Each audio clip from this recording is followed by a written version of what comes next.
I thought we weren't in. Hi. It's that damn voodoo curse. That damn voodoo curse. Hey, Lucas. That's a freaking story right there. Hey, Mikey. What's up?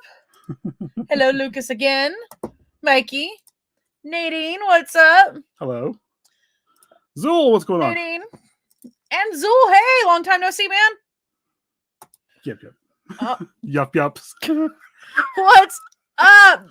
Stephen P. Kitty Cat. Stephen P. Kitty Meows. The Meow Meows. So, tonight we're going to be talking about Son of Sam.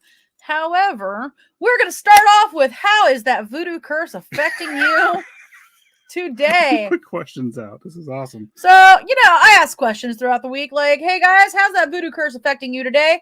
And I even did a poll, and we got this poll. Let's do this shit. So,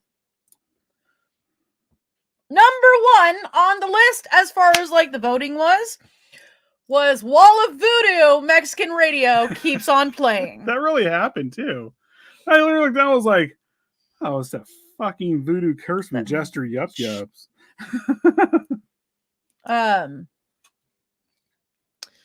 Yeah.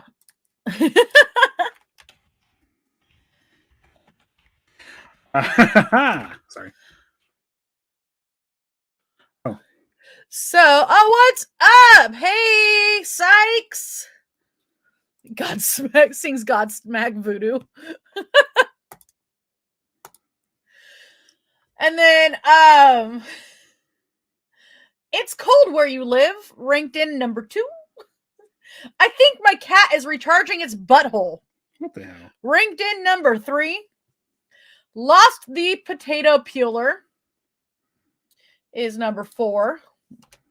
And then the rest are all about even. Dropped a dog treat on the ground. Having a great hair day. What's up, Natalie? Hey. What's up? Been working. Nice. Same. That was partly part of the break there, Yeah. Can't get Shakira out of your head. She was stuck in my head all morning. He's all running around. Whatever. Voodoo curse. That goddamn voodoo curse. I had to go into work early. That one sucks. Accidentally bought more food than planned. Broke down on the way to an appointment. Couldn't find a copy of Halloween Kills at Walmart, Target, or Best Buy. Realized that the Noid is a relative of the Island Boys. Was that like the Noid, like as in the Noid? Avoid the Noid. Like from Pizza Hut or whatever it was? Yeah. Was it pizza? No, it was a Domino's. Domino's, yeah. Almost ran over husband. That was Carl. Almost got run over by Dina. Oh damn, that was a curse. Carl, I'm sorry, man. I guess it got redirected to you guys. And this is also Carl here. Was really tired and had to take a 2-hour nap to be able to function. Ride never showed up for an appointment. Not able to purchase another AR today. Also, didn't look for one. Got in an argument with the neighbor. Can't get rid of a cough. Ran out of snuff. Can't find a beer that they want to drink. And the store's out of old Rasputin. Who was I talking about that? Oh, yeah. Here we go. The copy of Halloween Kills that was ordered on Amazon after it was unable to be found at Walmart, Target, or Best Buy, arrived a day earlier than promised. That happened once when I got the new Immortal album at the time. It was all hell, or what was it called again? I can't remember. But that was 18, by the way, the Noid. Oh, the Noid. I ordered it was supposed to be out like 2 weeks before or 2 weeks after I ordered it or something like that. Mm-hmm. But I got like a week and a half early. It was like actually Isn't pretty that cool. Great when that happens? Yes. So the bolt on a newly acquired 1886 Lebel, I didn't say that right, is fucking frozen shut with rust. Took a 3-hour nap, sneezing a little bit more than usual, and had zero self-control and binge watched the new season of The Witcher and now has nothing else to watch. Who was that one? My friend Lainey. Oh. That's funny. Got cookie mix, but no butter. Slept an extra 2 hours on my day off. Lost an earring and then found said earring. Feels a scurvy coming on. Vikings didn't make the playoffs. Tension headache that was solved with pharmaceuticals. I love Rick and Morty so much. Yuck, yuck. Oh no, we anchored the yuck, yuck. Feels a scurvy coming on. I have a hole in my sock, damn voodoo. Got a cramp at the gym, damn voodoo. Sykes, what's going on, man? Hey, Sykes. Hey, Dizzy. What's Hey, up? Dizzy. Yes, guys. Go vote for, currently, it's Liko the Yes. Clown that is in the SAS right now. She is D. She's in the section D. Mhm. I think she's like the fourth one down. Go vote. Go do it. Vote for her. She was liking some of the lyrics I was putting up earlier on my page. Heck yeah, because Liko's awesome. Yeah. Thank you, Susan. And also, hi. Hi, Susan. Long time no see. Thank you. Thank you. We are doing great. We had a wonderful Christmas and a wonderful New Year's. And this year is going great so far, honestly. All of us took about 3 weeks off now. A few weeks, yeah. Yeah. It's all recharged and everything's coming back back again. So. But we did not go recharge our buttholes in the sun. Mm-mm. Sykes thinks that he has crabs on his butt. So, damn that voodoo curse. That damn voodoo curse, boy. And yes, guys, go vote. Go vote. Woo! All right. Are you ready to actually get into what we're actually talking about tonight? Yeah. Well, we also have, when we're done here tonight, we also have a pretty big announcement. Oh, you're fine. I know. We recognize you. And I like your avatar. Yay. What was what? No, just when we're done, toward the end of the episode, we'll be talking about something else that's really, really big for us.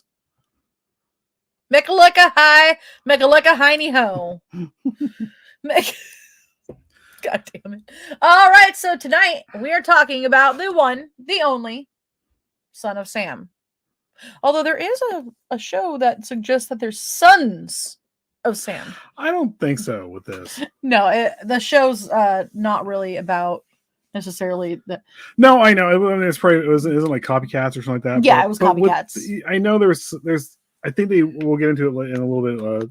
There are some theories that even he had accomplices too, and I just don't see that with this. He might have, but at the same time, he does seem kind of like the person that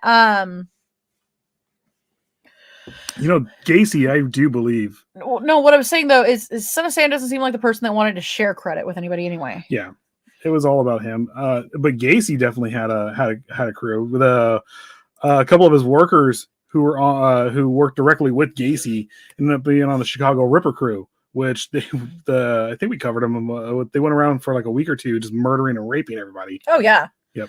Because Sykes, this fucking Barney song is in my head. Some mutt was talking to him. Yeah. Yeah. Even that we'll get into it. What did we both get for Christmas? Oh. I got some new knives. She bought me a like this kind of like butcher cleaver knife, and it's awesome. It was super expensive too because I found out how much it was, but it's so awesome. And then I bought her Uggs because we're basic.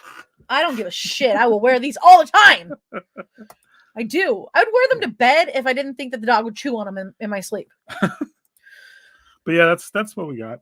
Oh, we got a new a TV. We got a new TV. Oh, that's another thing too. 58-inch. We have our studio almost set up to where we're going to be moving everything over. And you're going to have more. There's going to be more room for everything. I'm not going to have a sleepy butt. We're going to have like all the lighting put up on top and all this other stuff. So it's going to be cool. So we have a lot of stuff planned with that. But yeah. All right. Are the knives used for the voodoos? It's used for the voodoos. All right, so let's get into this. Hey, Dustin. Hey, Dustin. How are you?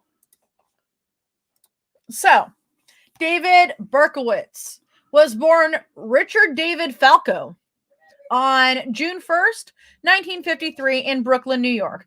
His mother, Elizabeth, known as Betty Broder, grew up as part of an impoverished Jewish family and was a waitress. She married Tony Falco, an Italian American, in 1936.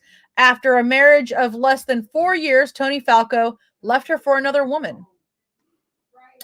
In 1950, Broder started a relationship with a married man named Joseph Kleinman.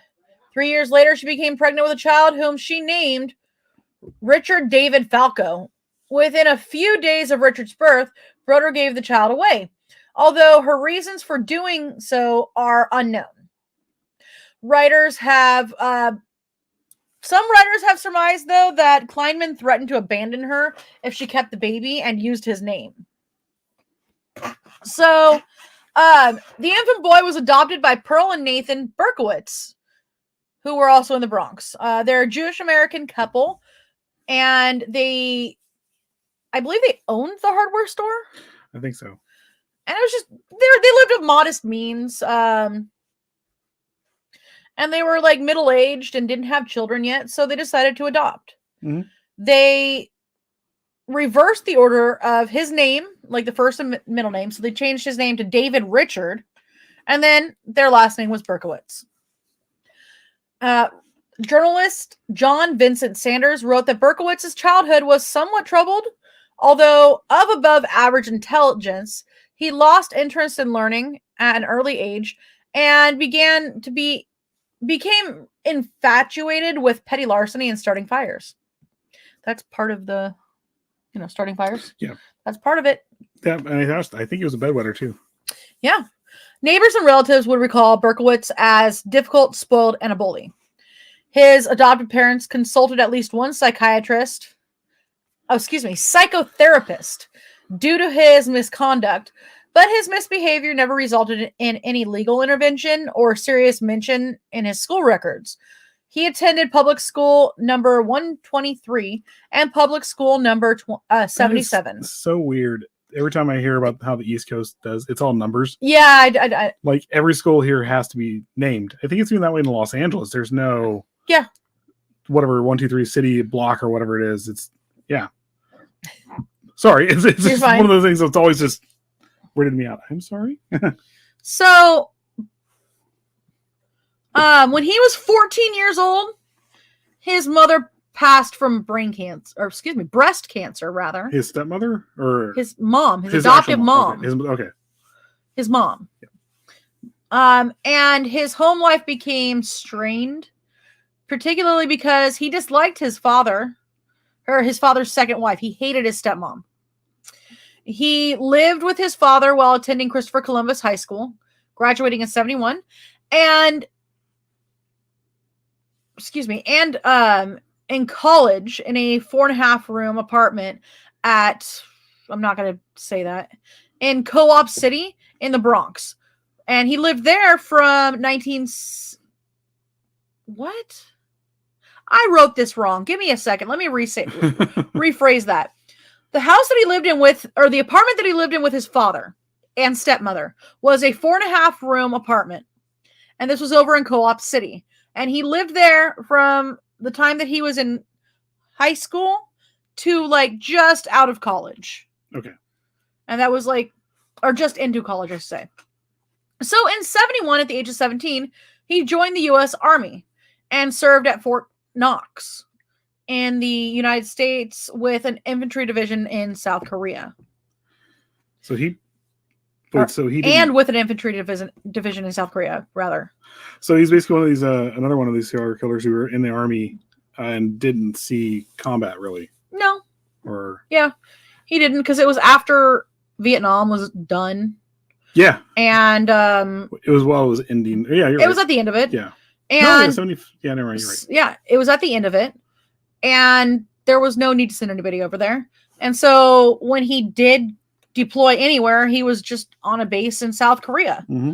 So he got an honorable discharge in June of 1974, and he located his birth mother, Betty. After a few visits, she disclosed the details of his birth, and the news greatly disturbed him. He was particularly distraught by the array of reluctant father figures. Forensic anthropologist Elliot Leviton Described, or is that Leighton? That might be Leighton. It's underlined and it drives me nuts when they're underlined. It might be Leighton, but I'm not sure. Described Berkowitz's discovery of his adoption and birth details as a primary crisis in his life, a revelation that shattered his sense of identity. His communication with his birth mother later lapsed, but for a time he remained in communication with his half-sister, Rosalind. He attended Bronx Community College for 1 year, enrolling in the spring of 75, and in 1976, he went to work as a driver for the Co-op City Taxi Company. He subsequently had several non-professional jobs, and at the time of his arrest, he was working as a letter sorter for the Postal Service. Huh. That's a weird thing too, isn't it? Like the whole thing with like people going postal with the Postal Service. Yeah.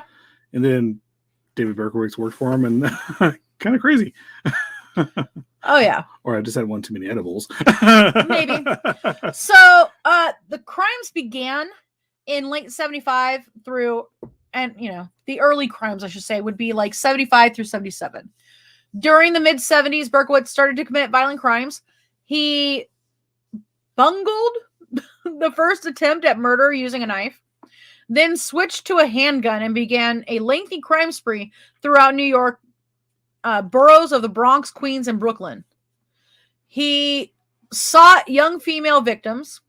He was purportedly most attracted to white women with long, dark, wavy hair. Good thing I colored What about me? my hair. You're not a woman.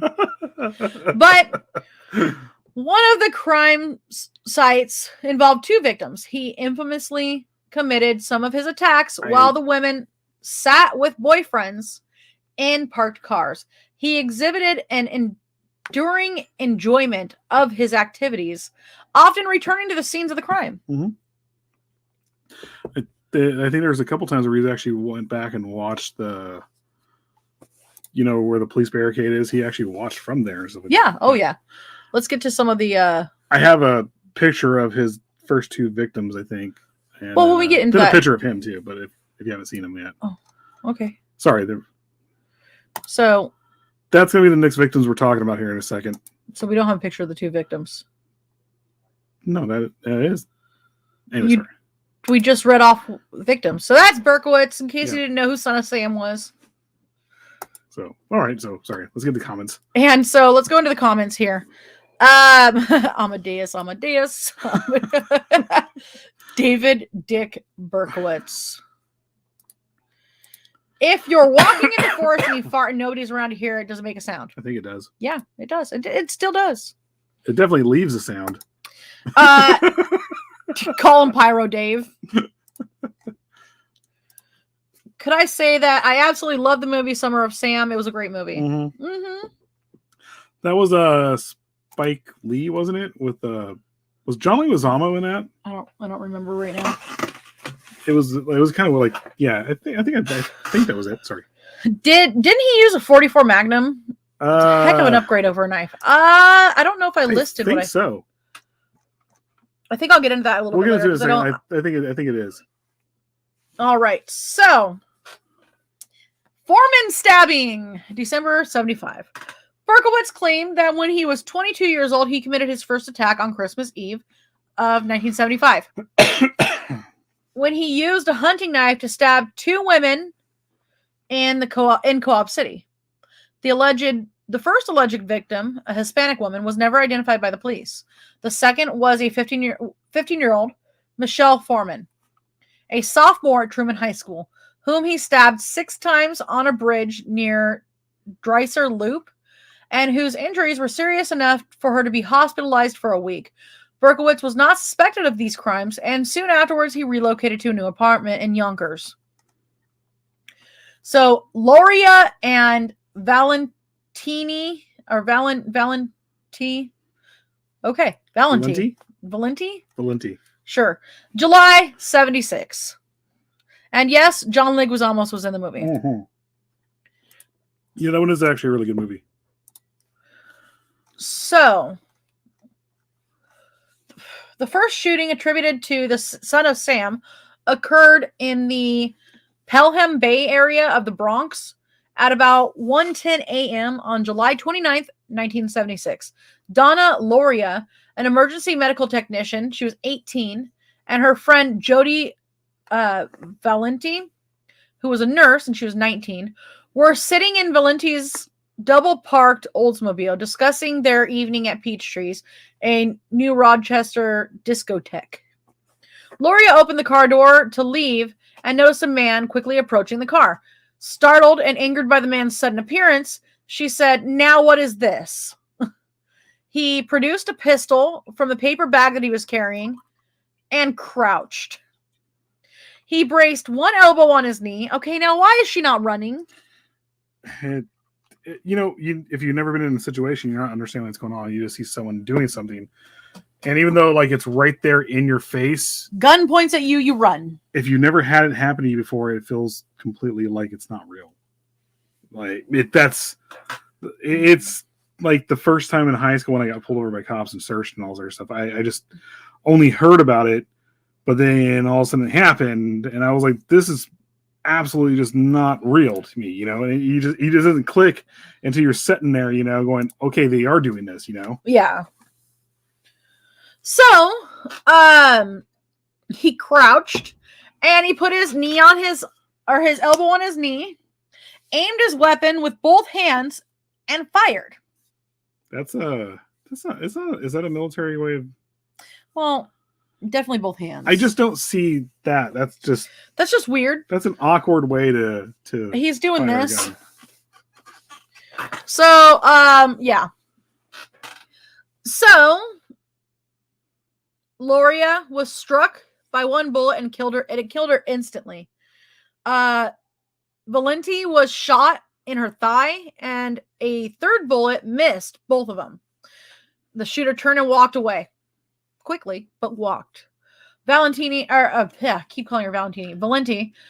survived her injury and said she did not recognize the killer. She described him as a white male in his 30s with a fair complexion, about 5'8" tall, and weighing somewhere around 200 pounds. His hair was short, dark, and curly in kind of a mod style.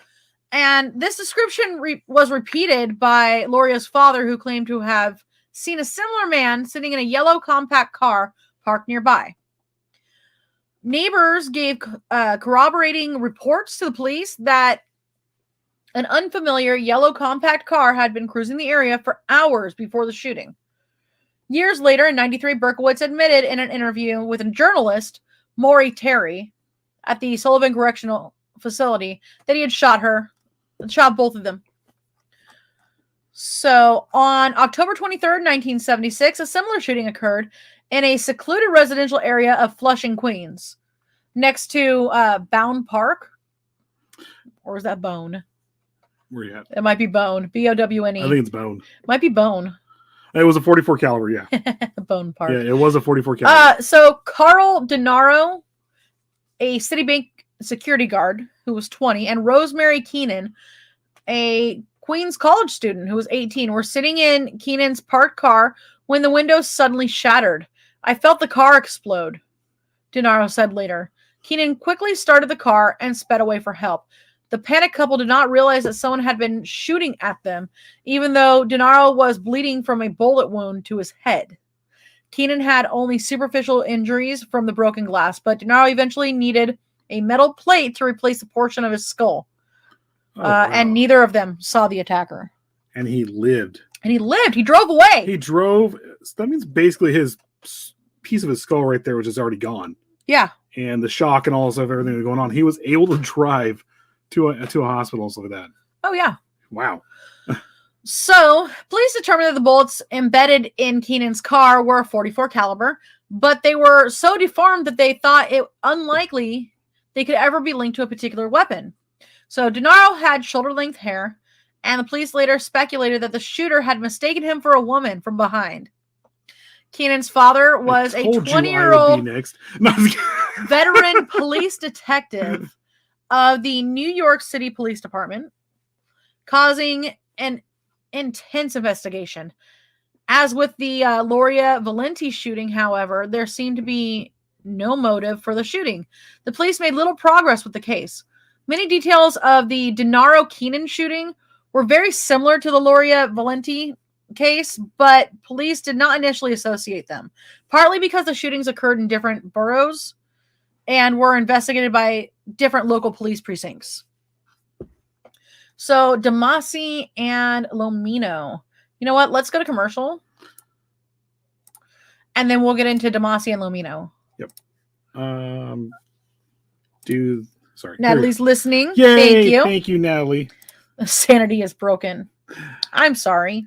All our sanities are broken. I don't even know what sanity is. I know an insanity. She's pretty awesome, actually. She's a pretty cool person. Huh? It's you. You're my insanity, and I love you. I love you too. What commercial do you want to go to? Oh, the regular one. Yeah. And then I want to show you something else here in a second. All right. We'll be right back.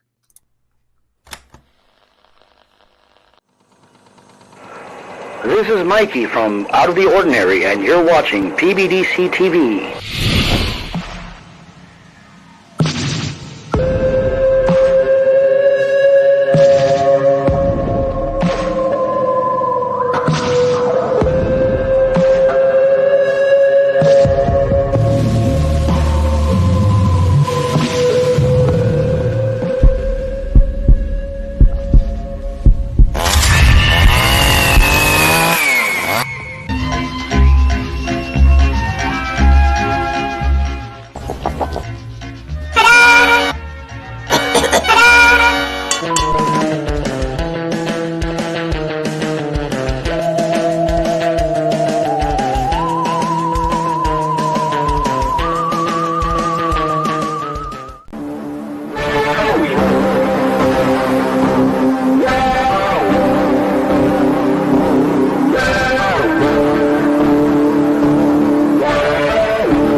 First thing in the morning, when I'm listening to music and getting a little bit of time for some creepy research, I'm always representing with my PBDC merch.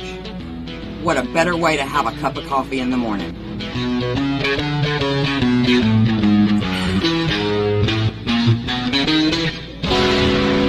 Don't forget to check out our other cool merch at rootsbleedred.com. That's rootsbleedred.com. This is Professor Edgar Fluffosaurus from Spooky Tales with Steve the Cat, and when I'm not hosting Monster Chat or knocking down small Japanese cities, I'm watching PBDC TV.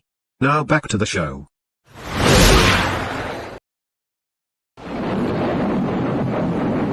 Greetings, mortals. I am your host, Mr. Ghoul. Join me every Sunday late night on PBDC TV for Ghoul Radio. Your nightly heartbeat of horror.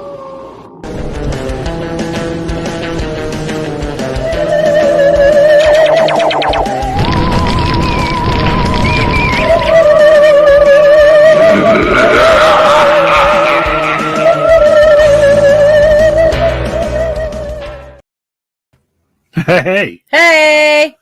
Yep. All right. That's one of the announcements. Yay. Mr. Ghoul's back. Mr. Ghoul is back. All right. So DeMasi and Lomino shooting. High school student Donna DeMasi, who was 16, and Joanne Lomino, a student at Martin Van Buren High School, who was 18, walked home from a movie soon after midnight on November 27, 1976. They were chatting on the porch of Lomino's house in Floral Park when a man dressed in military fatigues, who seemed to be in his early 20s, approached them and began to ask directions. So in a high-pitched voice, he said, "Can you tell me how to get," but then quickly produced a revolver. He shot each of the victims once, and as they fell to the ground injured, he fired several more times, striking the apartment building before running away. A neighbor heard the gunshots, rushed out of the apartment building, and saw a blonde man rush by gripping a pistol in his left hand. DeMasi had been shot in the neck, but the wound was not life-threatening. Lomino was hit in the back and hospitalized in serious condition. She was ultimately rendered paraplegic from this. Wow. So, Frund and Deal shootings. At about 12:40 a.m. on January 30th, 1977, Christine Frund, a secretary who was 26, and her fiancé John Deal, a bartender who was 30, were sitting in Deal's car near the Forest Hills LIRR station. I don't know what that is. I don't know either. In Queens, preparing to drive to a dance hall after having seen the movie Rocky. 3 gunshots penetrated the car. In a panic, Deal drove away for help. He suffered minor superficial injuries, but Friend was shot twice and dead several hours later in the hospital. Wow. Neither of them saw their attacker. He was a monster. Police made the first public acknowledgement that the Frund and Deal shooting was similar to earlier incidents, and that the crimes might be associated. All the victims had been struck with 44 caliber bullets, and the shootings seemed to target young women with long dark hair. NYPD Sergeant Richard Conlon stated that police were leaning towards a connection in all 3 of these cases. Composite sketches were released of the black-haired Loria Valenti shooter and the blonde Lomino DeMasi shooter, and Conlon noted that police were looking for multiple suspects, not just one. Well, that's the thing. We're gonna get to that. Yeah, we're gonna get to that. There's actually some stuff. There's a whole lot with that. Yeah. His name was Sam. Mm-hmm. The dog's name was Sam. We'll just put that out there. Did say he went nuts with it, but we'll get to it. Yeah. So, at about 7 p.m. on March 8th, 1977, Columbia University student Virginia, oh, come on, Saskirchian, something very Armenian. Oh, great. Saskirchian? All right, now you're going to get people. No, it's nothing. It's. I told you they didn't. They're this. Told you they were Greece. No, I told you that it's a very Armenian last name. She was 19. She was walking home from school when she was confronted by an armed man. She lived about a block from where Christine Frund had been shot. In a desperate move to defend herself, Virginia lifted her textbooks between her and the killer, but the makeshift shield was penetrated, and the bullet struck her in the head and killed her. Wow. How did they know this? Other than the bullet, going through that. But, So, press and publicity. March 10th, 1977, press conference. NYPD officials and New York City Mayor Abraham Beam declared that the same .44 Bulldog revolver had fired the shots that killed Loria and Vasarichian. Official documents were later revealed, however, saying that the police strongly suspected that the same 44 Bulldog had been used in the shootings, but that the evidence was actually inconclusive. The crimes were discussed by the local media virtually every day. Circulation increased dramatically for the New York Post and the Daily newspapers. With graphic crime reporting and commentary. Foreign media featured many of the reports as well, including front-page articles in newspapers at the Vatican, and also a Hebrew newspaper, and another one that was in the Soviet. Hey, Richard. Always blaming a bulldog. Yeah. One of the dogs. Butter's pretty cute. Butters. Butter. But you don't foster. That's not foster. You babysit her, right? Yeah, I babysit her. Yep. And she's I care for her. Awesome. She's amazing, and she makes me want an English bulldog. So bad. and then there's Bodie, the French bulldog, and then there's Winston, the other French bulldog. They're so cute, and they snort, and they're okay. Anyway. And then there's our jealous mastiff. When you get home, just looks at me. Dad, Mom's been cheating on us again with other dogs. And I'm like, okay, whatever you want to believe, Freya. She would never cheat on us with other dogs. Anyhow. As I'm winking to you. So this is actually, the picture that we showed earlier is actually this one. So at about 3 a.m. on April 17, 1977, Alexander Esau, a tow truck operator who was 20, and Valentina Suriani, a Lehman College student and an aspiring actress and model. She was 18. They were sitting in a car belonging to Esau's brother on the Hutchinson River Parkway Service Road in the Bronx, about a block from the girl's home and only a few blocks away from the scene of the Loria Valenti shooting. A resident of a nearby building heard 4 shots and called the police. Suriani, who was sitting on the driver's seat, was shot once, and Esau was shot twice, both in the head. Suriani died at the scene, and Esau died in the hospital several hours later, without being able to describe their attackers. Stephen P. Kitty Cat. The pro dog / anti-cat bias on this program is sickening. I gotta say, my cat's kind of a dick. Oh yeah, But I love him. And we were in our studio last night playing video games and stuff, and he was just laying there on the chair. If he had balls, they would have been out. He was indignant. That's the only way I can describe him. And he was like, I don't care, humans. I'm in my spot. You're just here to serve me. You are here to serve me. Put down that controller and get me some kibble. Okay. All right. So the police said that the weapon used for the crime was the same one that they had suspected in the earlier shooting. So the bulldog. On September 23rd, 1993, in an interview with journalist Maury Terry at the Sullivan Correctional Facility, Berkowitz admitted that it was him who committed the crime. Hey, Michael. What? Michael. Hey, Joey. What's going on? Oh, Joey. What's up? What's going on, Joey? Dang kitties. My cats will slap each other in the back of the head just to be decent. They do that. Bella walks up and she has extra fingers. She's got traction, is what she's got. She walks up and just goes, "Pah!" And Meth's like, excuse you? Because she's a polydactyl when she runs. She runs with it's like she's got traction. It's like she moves more efficiently, but she's not as acrobatic as Meth is. Yeah, she gets herself caught on things a lot. She scratches and goes, eh. See, it's like they're an anime team, possibly like Mega Man or something like that. And yeah. Anyway, okay, so I am going to show that couple. Oh, this is them. The one I messed up on. Yeah, this is the couple right here. Gosh, that is them. She was an aspiring actress and model. They both died, right? Yeah. Yeah, they both died. He died in the hospital later. She died immediately. Wow.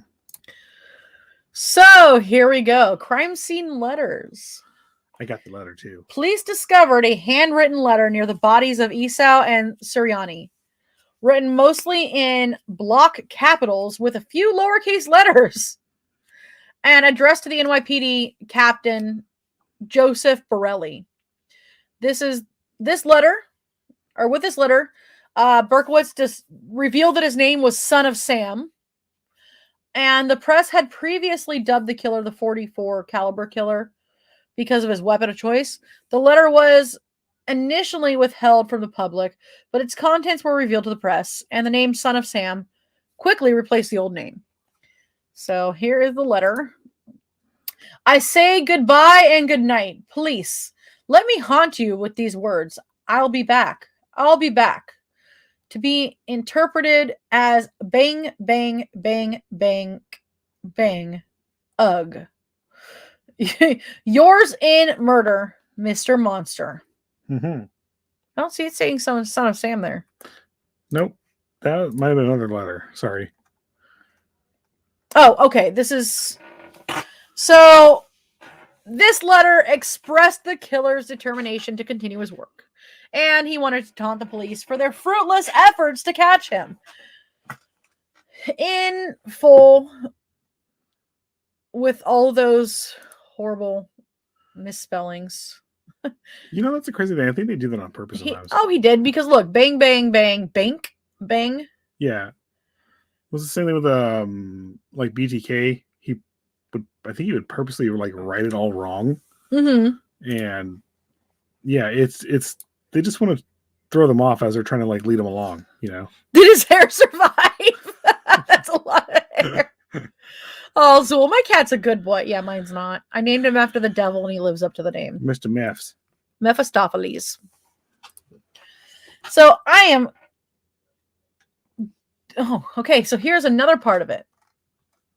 I am deeply hurt by your calling me a woman hater. I am not, but I am a monster. I am the son of Sam. I'm a little brat. When Father Sam gets drunk, he gets mean.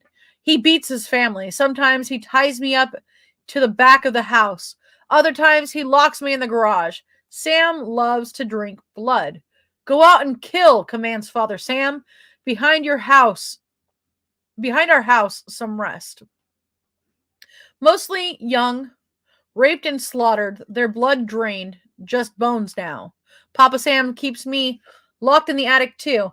I can't get out, but I look out the attic window and watch the world go by. I feel like an outsider. I'm on a different wavelength than everyone else, programmed to kill. However, to stop me, you must kill me. Attention all police. Shoot me first. Shoot to kill or else. Keep out of my way or you will die. Papa Sam is old now. He needs some blood to preserve his youth.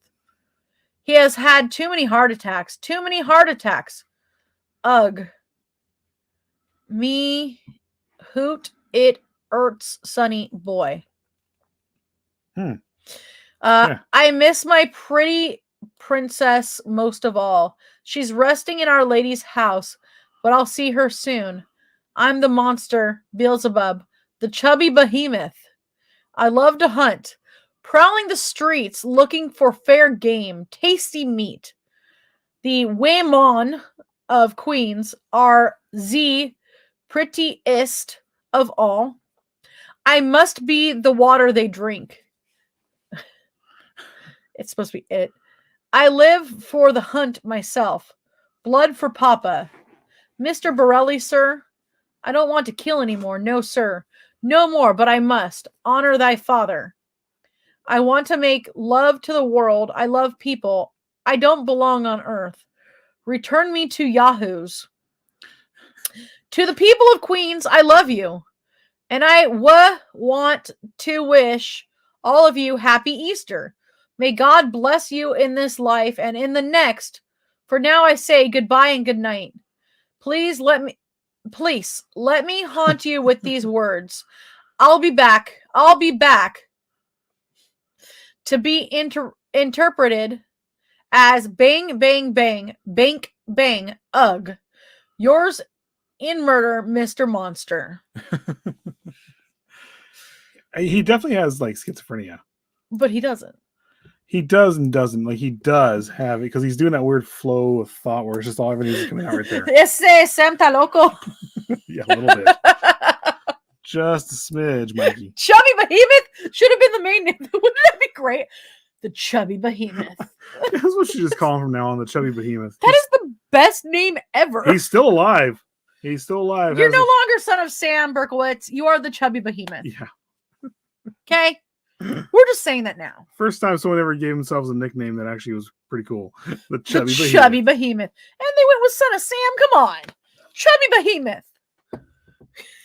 He's not really a behemoth, though. He's kind of a short dude, isn't he? I don't know exactly. He looks like he was a big guy, though. Chubby. He was definitely chubby. Well, he didn't use any whatever. But I wouldn't call whatever he had. He didn't use any of his mass. He just literally just used the gun. You know. We should write him and say we will never call you Son of Sam. You are always our chubby behemoth. You can actually write him. He has a website. No, he does write back too. And he will write back. Yeah. He has a website. Behemoth, keep it in the circus. Sam's note is still more coherent than half the posts I see on Facebook. This is true. And I'm sorry, some of those might be mine on Drunken Rants. Most of those are mine. It's always posting lyrics and metal videos for me, though. Oh my gosh. We're going to do a part 2, by the way. I think we are going to do a part 2. We have 10 more minutes. And we have, yeah. So at the time, police speculated that the letter writer might be familiar with Scottish English. The phrase, "Me hoot it hurts, sonny boy," was taken as a Scottish accent version. They were really grasping at straws.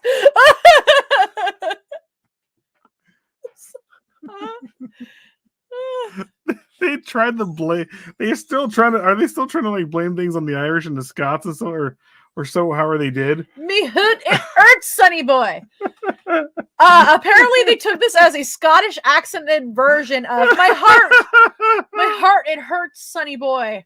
The police also hypothesized that the shooter blamed a dark-haired nurse for his father's death due to the "too many heart attacks" phrase. They just looked up for there's an officer with a kilt on playing some bagpipes. They're all, say this. They're like, oh yeah, it's definitely Scottish. It's definitely Scottish. Staring at him. Calvin, what's up, man? The Son of Sam killed his fix. Actually, when he started claiming to be Son of Sam was 77, but he started as early as 71. Yep. Yours and Chubby, Mr. Chubbier.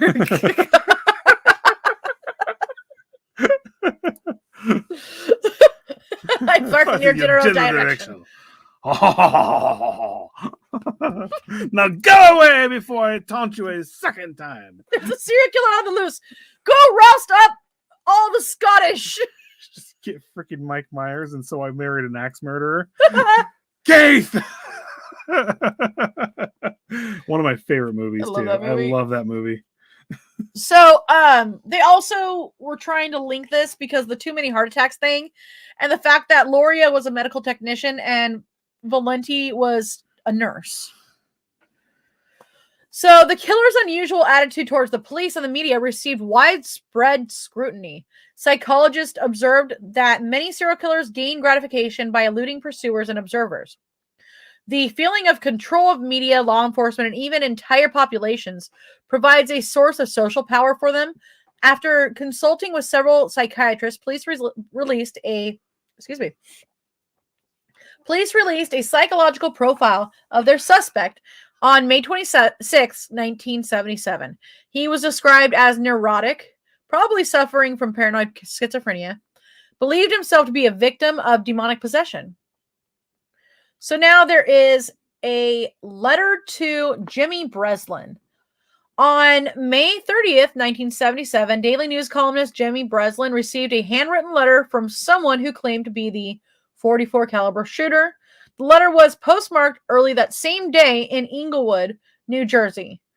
On the reverse of the envelope, neatly handprinted 4 precisely centered lines, were the words, "Blood and family, darkness and death, absolute depravity, .44 caliber."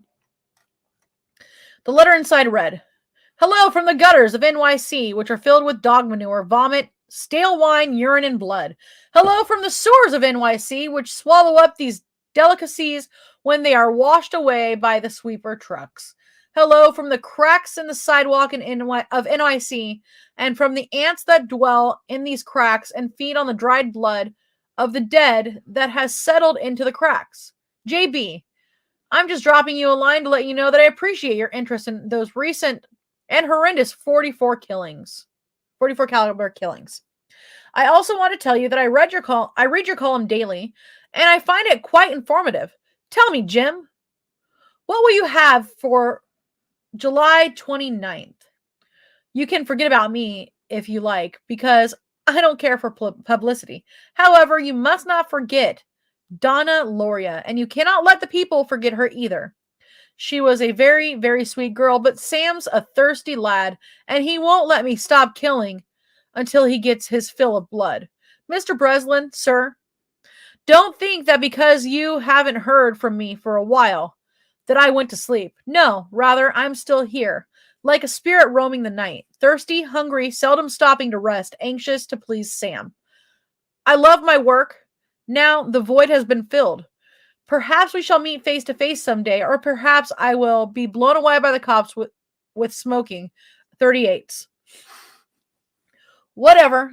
If I shall be fortunate enough to meet you, I will tell you all about Sam if you like. I will introduce him to you. His name is Sam the Terrible.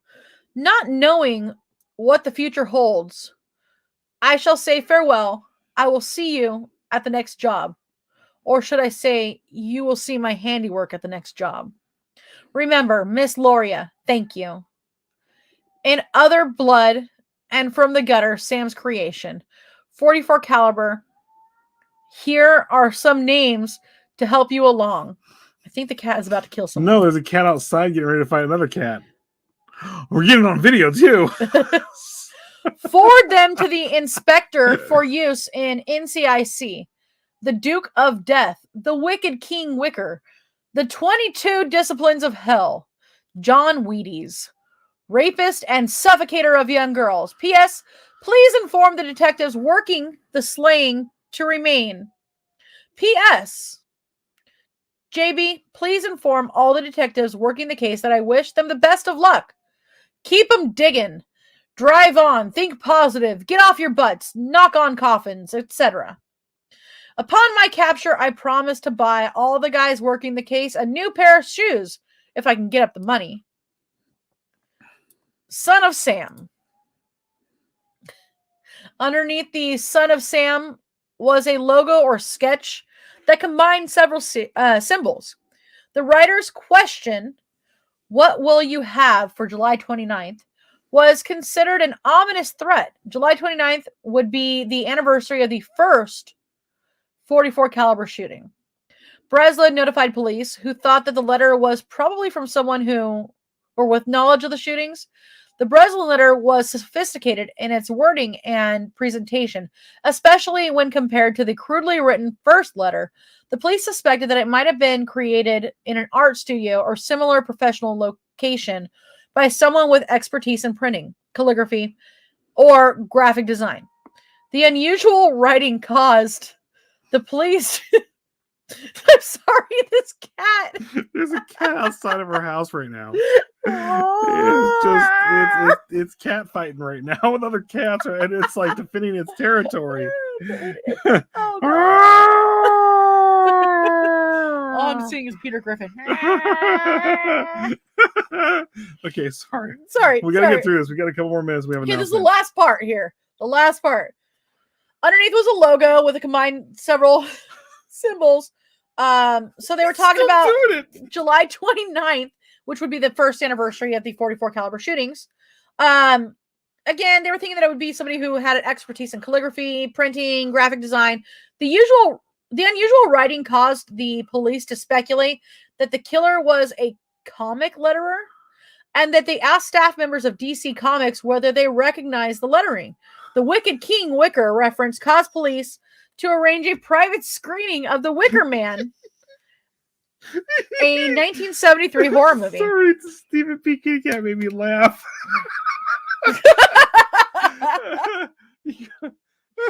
Oh boy. Hold on a second. I gotta do that so I remember where I'm at. Okay. Oh God. Coming up next on PBDC TV, Cat Fight or Kitty Cat Fight Club Uncensored. They're out there. So all Berkowitz's needed was a fucking Snickers. So along those lines, yeah. Shh, don't say crack. The DeVito and a bikini will come out. Oh man. I would keep the letters short and simple. I done it. I'd do it again after I killed this cereal. Yours and Fruity Pebbles, Chubs. Chubs. Open the window and start barking. We can't. You can't. Just another night at the cat house. Yep. All right. So we got one more little thing that I have to go through, and then we're going to say our announcement. So the New York Daily News published a letter a week later after agreeing with police to withhold portions of the text. Breslin urged the killer to surrender himself. The dramatic article made that day's paper the highest selling edition of the Daily News to date. More than 1.1 million copies were sold. Police received thousands of tips based on references in the publicized portions of the letter, all of which proved useless. All the shooting victims to date had long hair, and thousands of women, had long dark hair, and thousands of women in New York acquired shortcuts or brilliantly colored dyes. And beauty supply stores had trouble meeting the demands for wigs. He put the city under siege, is what he did. He literally did that. Like, people were changing up their entire patterns and all their stuff because of him. Like, it was crazy. So we will start in with the Lupo and Placido shootings on Sunday, but we're going to go on a little bit later, not 5:30. Yep. We'll announce when that is. Yep. But we'll be on. But not the bees. The Not the bees. So we are starting up an actual podcast for all the members of PBDC TV. The podcast is going to be completely separate from the live feeds. So they're going to be different subjects. They're going to be different, different altogether. It's going to be like different meat and potatoes, but you can come over here. We're still going to be doing our regular live feeds over here. But in mid-February, we'll have our first season up of our podcast part of it on Spotify and stuff like that. And we have the name, but we don't have the banner yet, so we're not announcing. We're going to announce the name until later, until we have the banner. But it'll be up. And you're going to enjoy the story behind it too. But all right, guys. But yeah, we'll be starting February, mid-February, and like I said, it's going to be its own thing. You'll have all the episodes up to binge and listen to and stuff like that. It'll be the core members. We're going the Hulu way. Yeah. Whereas there's the Netflix way that they were doing like one episode at a time. And I'm like, fuck you. No, and they started dropping them now all together. And then Hulu, or did I switch that? You switched it. Okay. Netflix always drops the episodes. Netflix dropped all the episodes. Hulu did not. So fuck you, Hulu. Actually, I love both of them. So joking. Trying to get picked up here. I like you both. Okay. Well, thank you guys for joining us tonight on our first night back. Oh, I thought you were, yeah. What? No, I'm good. There you go. All right. Have a wonderful night, guys. See you later. Bye.